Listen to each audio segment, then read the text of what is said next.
நான் சொல்வதை கவனமாக கேள். ஈசன் வாக்கு சிவ வாக்கு. கர்மவினையும் நல்வாழ்வும். சிவபெருமானின் அருளைப் பெற்ற ஒரு பக்தன் வினை விதைத்தவன் வினை அறுப்பான் என்ற உண்மையை ஆழமாக புரிந்து கொள்ள வேண்டும். இதோ உங்களுக்கான சில வழிகாட்டுதல்கள். முற்பகல் செய்யின் பிற்பகல் விளையும். தான் செய்த வினை தன்னுயிரைச் சுடும் என்பது வாக்கு. நாம் செய்யும் பாவங்கள் அடுத்த பிறவி வரை காத்திருக்க வேண்டிய அவசியமில்லை. இந்த பிறவியிலேயே அதன் பலனை அனுபவிக்க நேரிடும். நிழல் எப்படி நம்மை தொடர்கிறதோ அப்படியே நம் செயல்களும் நம்மை தொடரும். சிவ சிந்தனையே பாவ விமோசனம். தெரிந்தோ தெரியாமலோ செய்த பாவங்களுக்கு வருந்தி இனி ஒருபோதும் தீமை செய்யமாட்டேன் என்று உறுதி பூணுவதே உண்மையான பக்தி. சிவ சிவ என்று சொல்லும் போது நம் மனம் தூய்மை அடைந்து தீய எண்ணங்கள் அழிகின்றன. நல்லதே செய், நலம் பெறுவாய். ஈசன் எங்கும் நிறைந்திருப்பவர். எளியவர்களுக்குச் செய்யும் உதவியே சிவனுக்குச் செய்யும் தொண்டு. பிற உயிர்களுக்கு தீங்கு செய்யாமல் அன்பையும் கருணையையும் பகிர்வதே ஒரு சிவ பக்தனின் முதல் கடமை.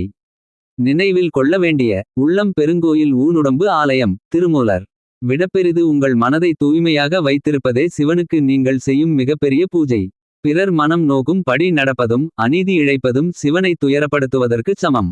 பாவ வினைகளில் இருந்து விடுபட தினமும் காலையில் யார் மனதையும் புண்படுத்த மாட்டேன், என்னால் இயன்ற நன்மையைச் செய்வேன் என்று ஈசன் முன் உறுதி எடுத்துக் கொள்ளுங்கள். இந்த ஜென்மத்தில் நீ பிறருக்கு செய்த பாவம் எனது ஜென்மத்திலே வரும். முடிந்தவரை அடுத்தவங்களுக்கு உதவி செய்யட்டும். அடுத்தவங்களுக்கு தீங்கு செய்யாமல் வாழ கற்றுக்கொள்.